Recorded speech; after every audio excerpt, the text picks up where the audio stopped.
खगे च सुरेन्द्रे च कौशिके पाद संस्पृशि निर्विशेष मनस्काय श्री वीरस्वामिने नमः। आयारो आगम में कहा गया है, णम माना एगे जीवितम विपरिणामिन्ति। शास्त्रों में विभिन्न उपदेश जानकारियाँ हमें मिलती हैं। यहाँ बताया गया है कि कुछ साधु ऐसे होते हैं, वे दृढ़ नहीं होते हैं तो संयम जीवन के प्रतिकूल चलने लग जाते हैं। पर कई साधु अपने साधुत्व को छोड़ देते हैं और गृहवासी बन जाते हैं। जीवन में कभी कभी ऐसा कोई मोह का प्रभाव या उदय होता है कि आदमी सन्मार्ग से च्युत होकर गलत मार्ग पर चलने के लिए उद्यत हो जाता है, या बहुत अच्छी चीज को छोड़कर सामान्य चीज को लेने के लिए इच्छुक बन जाता है।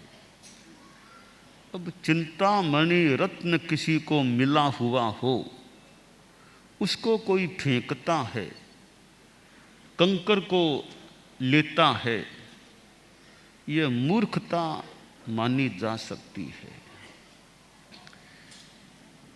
घर में आदमी कल्प वृक्ष किसी के हो, उसको उखाड़ता है, धतूरे का पौधा उक्त करने का, धतूरे का वृक्ष लगाने का प्रयास करता है। और बढ़िया हाथी किसी के पास है, उसे बेचता है, गधे खरीदता है। तो ऐसे काम यदि आदमी असद्बुद्धि से करता है तो मानो उसका अभाग्य है, भाग्य की कमी है। हमारे जीवन में भाग्य का भी अपना महत्व है, पुरुषार्थ का भी अपना स्थान है। भाग्यवाद एक सिद्धांत है।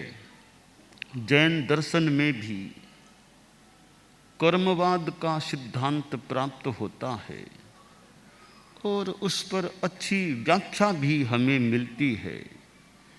कैसे पुराने किए हुए, पिछले जन्मों में किए हुए कर्म होते हैं, उनका फल फिर आगे भोगना पड़ जाता है, पड़ सकता है।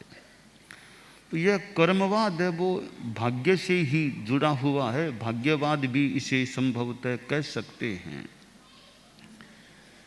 तो भाग्य कर्म का अपना प्रभाव पड़ता है, पड़ सकता है, परंतु आदमी को सत्पुरुषार्थ करने का प्रयास करना चाहिए। भाग भरोसे बैठ जाए, कुछ अच्छा काम करे ही नहीं, यह मुझे अच्छी बात नहीं लगती। एक संस्कृत भाषा में श्लोक है, उद्योगिनम पुरुष सिंह मुपैति लक्ष्मी दैवं प्रधानमिति का पुरुषा वदन्ति भाग्यं विहाय कुरु पौरुषमात्म शक्त्या यत्ने कृते यदि न सिद्ध्यति कोत्र दोष है। कि जो उद्योगशील है, पुरुषार्थी है, लक्ष्मी उसका वरण करती है। जो आदमी भाग्य को प्रधान मान लेता है, भाग्य को प्रधान मानकर पुरुषार्थ करना अस्वीकार कर देता है, यह छोटे आदमी का चिंतन है कि अच्छा पुरुषार्थ करता ही नहीं है। कवि ने एडवाइस दी है कि भाग्यवाद की बात को छोड़कर, भाग्य को छोड़कर तुम पुरुषार्थ अच्छा करो, और पुरुषार्थ करने पर भी सफलता न मिले, तुम्हें दुखी यानी तुम्हारा कोई दोष नहीं है, फिर जैसा नियति में था, भाग्य में था, वो हो गया। पुरुषार्थ करना तुम्हारा काम है, फल मिले अथवा न मिले तत्काल रूप में। हालांकि जो भी पुरुषार्थ हम करते हैं, कभी न कभी किसी रूप में उसका फल जरूर मिलेगा, यह आशा रखनी चाहिए। वो फल अभी मिले या देरी से मिले, कितनी मात्रा में मिले, पुरुषार्थ हमने कैसा किया था, उसके अनुसार जब कभी मिले, कितना मिले, वो हो सकता है। पर कुछ किया है तो उसका फल किसी न किसी रूप में मिलेगा ही मिलेगा, यह लगभग हमें मानकर ही चलना चाहिए। पुरुषार्थ गलत करेंगे तो गलत फल मिल सकेगा, पुरुषार्थ अच्छा करेंगे उसका हमें अच्छा फल मिल सकेगा। तो यह भाग्यवाद और पुरुषार्थवाद, भाग्य है क्या? अतीत में कोई पुरुषार्थ किया, वो आज का हमारा भाग्य है।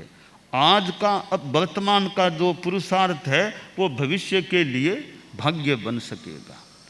तो वैसे देखें तो भाग्य की पृष्ठभूमि में पुरुषार्थ होता है। एक नियतिवाद का सिद्धांत है, पारिणामिक भाव जैनिज्म के अनुसार उसे कह सकते हैं। तो वो कुछ ऐसे नियम हैं, कोई वहाँ पुरुषार्थ भी उस फल को प्राप्त नहीं कर सकता। जैन दर्शन के अनुसार कुछ जीव प्राणी ऐसे होते हैं जिनमें मोक्ष जाने की अर्हता होती ही नहीं है। उन्हें जैनिज्म की भाषा में अभव सिद्धिक या अभव्य प्राणी कह सकते हैं। तो जो अभव सिद्धिक प्राणी है, अभव्य प्राणी है, वह पुरुषार्थ कर ही नहीं सकता जो मोक्ष के लिए अपेक्षित है। तो उसमें वह क्षमता भी नहीं है कि वैसा पुरुषार्थ कर पाएगा या पुरुषार्थ हो सकेगा। तो वो जीव जो अभव्य है, अभव सिद्धिक है, किसी की ताकत नहीं उसको मोक्ष में सिद्ध के रूप में स्थापित कर दे। तो भवसिद्धिक भव्य प्राणी हैं, वे मोक्ष को प्राप्त कर सकते हैं। तो यह भाग्यवाद और पुरुषार्थवाद है। इसमें आदमी को भाग भरोसे बैठकर निष्क्रिय नहीं रहना चाहिए। कोई उच्च भूमिका में आदमी निष्क्रिय बन जाए, वो एक साधना की अलग चीज है। हम सामान्य जो इंसान दुनिया में हैं, वो सोचें कि भाग में है तो हो जाएगा, मैं क्यों पुरुषार्थ करूं। तो जैसे भूख लगी है, अब आदमी सोचे भाग में है तो रोटी आ जाएगी, मैं क्यों उठूं, क्यों खाना खाऊं। तो यह एक सामान्य रीति मान लें, भी खाना तो खाओ, हाथ में रोटी तो लो ना, मुंह में रखो, चबाओ तो फिर पेट में जाएगी तो भूख मिटेगी।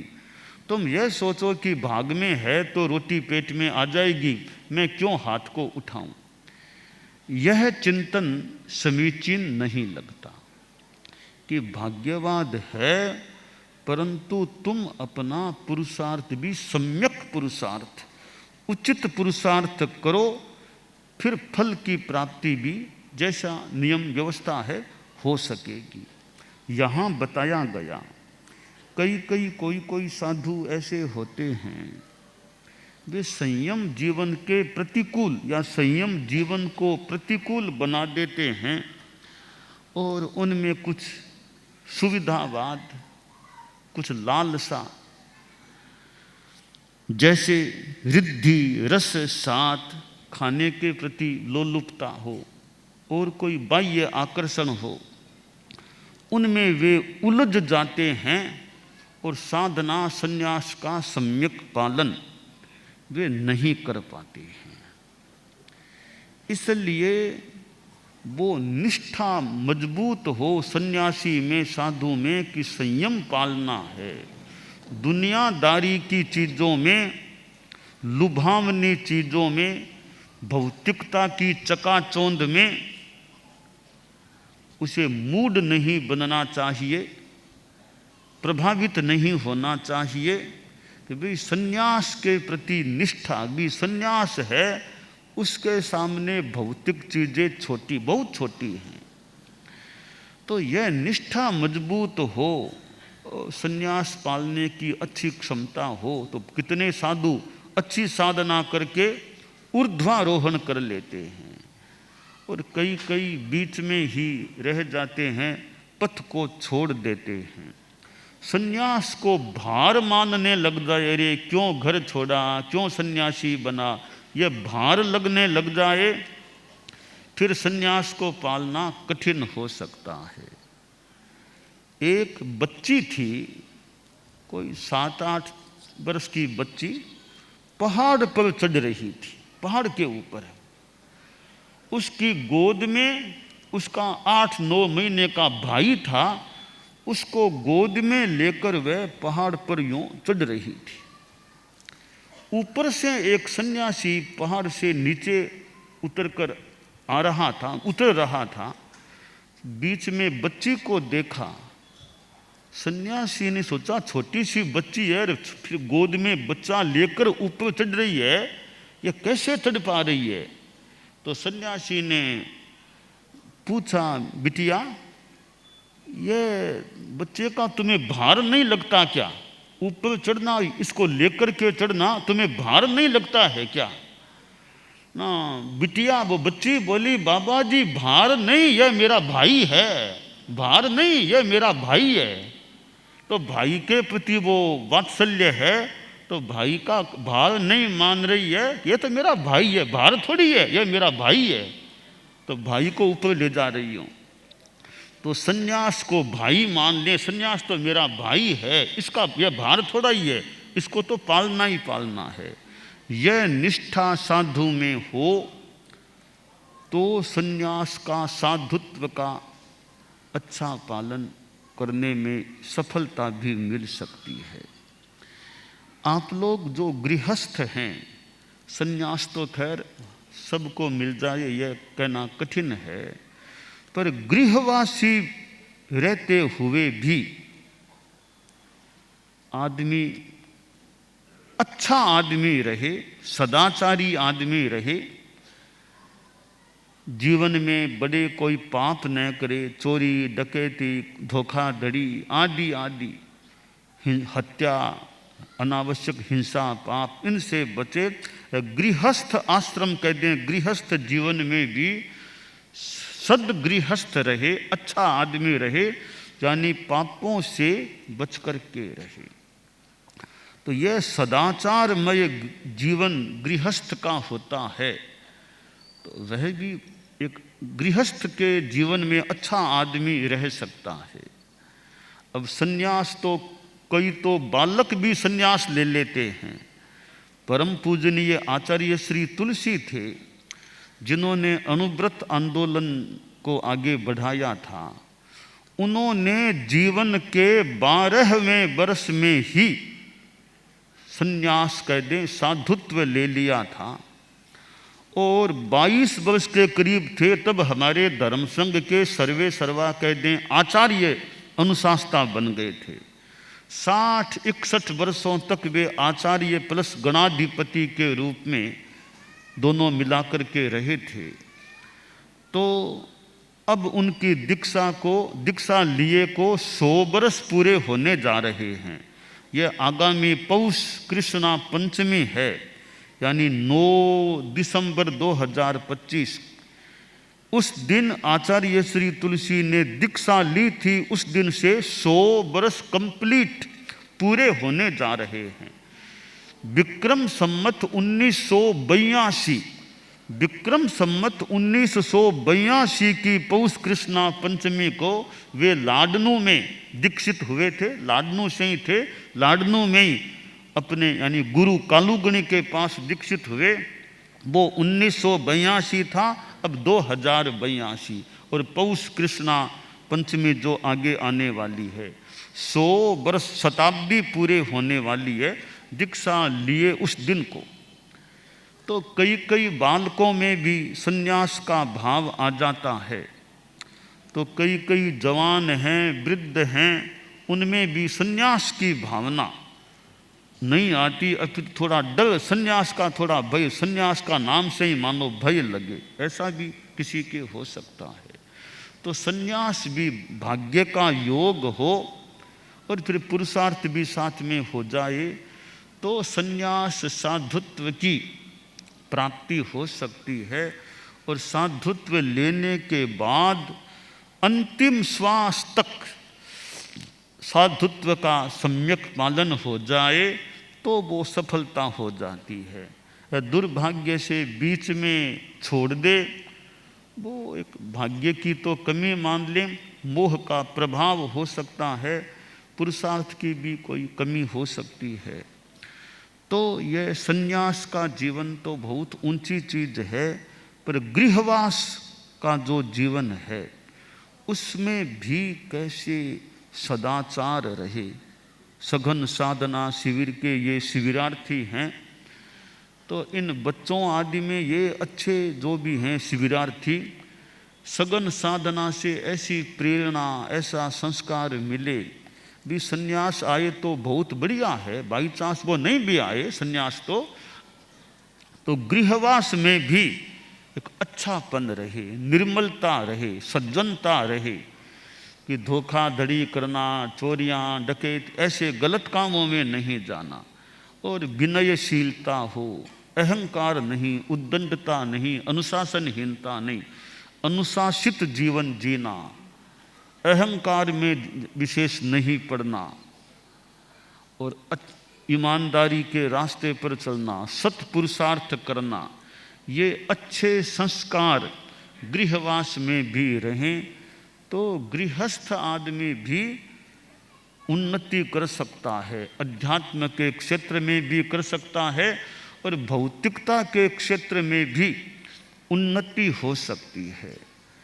तो भौतिकता एक क्षेत्र है, आध्यात्मिकता अलग क्षेत्र है। आध्यात्मिकता के प्रति आस्था होती है तो कई बार भौतिक विकास अपने आप ही हो जाता है और उसके लिए प्रयास भी किया जा सकता है, पर जीवन अच्छा रहे। पैसा कितना होगा वो अलग चीज़ है, आप कितने पैसे वाले बनेंगे, पैसा ज़्यादा आपके पास आए न आए, रहे न रहे, परंतु प्रशस्त जीवन रहे, जीवन में नैतिक मूल्य रहे, जीवन में आध्यात्मिकता की भावना रहे, यह स्थिति जीवन में रहनी चाहिए। तो ऐसे जो शिविर लगते हैं उनसे भी एक जीवन में उत्थान हो सकता है, किसी किसी में विशेष एक भाव वैराग्य का भी हो तो उत्पन्न हो सकता है। तो यह जो शिविर लगा है, मेल भी हैं फीमेल भी है, अलग अलग दोनों का अलग अलग कैंप है, शिविर है। तो ऐसे शिविरों की समायोजना, चतुर्मास के दौरान अनेक प्रकार के शिविर लगते हैं। एक जगह हमारा रहना होता है तो लोगों को भी एक जगह आकर के शिविर आदि में भाग लेने की, दर्शन सेवा करने की एक अच्छी अनुकूलता भी हो जाती है, हो सकती है। तो ये शिविर कभी संस्कार निर्माण शिविर भी शेष काल में भी ऐसे लग सकता है, लगता है, चतुर्मास में भी लगता है, लग सकता है। ऐसे शिविरों की भी उपयोगिता सिद्ध हो सकती है कि एक जगह रह करके कुछ ट्रेनिंग लेना, कुछ सीखना, अच्छे संस्कार ग्रहण करने का प्रयास करना और अच्छे संस्कार देने का प्रयास होना, इससे एक बालक बालिकाओं में भी अच्छे संस्कार पैदा या अच्छे संस्कार मजबूत हो सकते हैं। विद्यालयों में भी अच्छे संस्कार दिए जा सकते हैं। विद्यालय भी बड़ा माध्यम है, बहुत बड़ा माध्यम है कि इस पीढ़ी को, विद्यार्थियों को ज्ञान संपन्न भी बना दिया जाए, साथ में शील संपन्न। हमारे जैन आगम वाङ्मय में श्रुत संपन्न, शील संपन्न दो बातें आती है कि श्रुत संपन्न भी बनो, शील संपन्न भी बनो, यानी ज्ञान संपन्न भी बनो मान लें, और आचार संपन्न बनो, सम्यक दृष्टि संपन्न बनो और सम्यक आचार संपन्न बनो। तो नॉलेज और करेक्टर दोनों विद्यार्थियों में आते हैं। तो ये विद्या संस्थान बहुत बड़ा माध्यम है एक ज्ञान देने का और साथ में अच्छे संस्कार देने का, प्रयास करने का। तो आज कितने विद्या संस्थान हैं जिनके द्वारा एक बहुत अच्छा काम हो सकता है, बशर्ते कि वो एक लक्ष्य रहे, प्रयास रहे, परिश्रम रहे। और सरकार भी ऐसे अच्छे मूल्यों को, अच्छी नीतियों को शिक्षा नीति में समाविष्ट करती है। तो सरकार का मान लो काम भी है कि देश के बच्चों का अच्छा विकास हो। तो शिक्षा नीति में जब ऐसी अच्छी बातें होती है और मान लो सरकार अपनी सीमा में करे, तो प्राइवेट रूप में जो ये विद्या संस्थान चलते हैं तो उनमें तो और विशेष ध्यान दे करके कि ज्ञान संपन्नता में कमी न रहे, अच्छी हो, पर साथ में संस्कार संपन्नता, संस्कार युक्त शिक्षा हो। बस यह एक ध्येय कि संस्कार युक्त शिक्षा चले। ये दोनों, ज्ञान भी अच्छा बढ़े, ज्ञान में कोई कमी नहीं, साथ में अच्छे संस्कार। कि ज्ञान आ गया और संस्कार नहीं आए तो कमी रह जाती, कोई कमी न रहे, ज्ञान और संस्कार दोनों रहें। तो ये शास्त्रों में अनेक बातें हैं, हमारे जीवन में अच्छे मूल्य रहें, अच्छी निष्ठा रहे, यह काम्य है।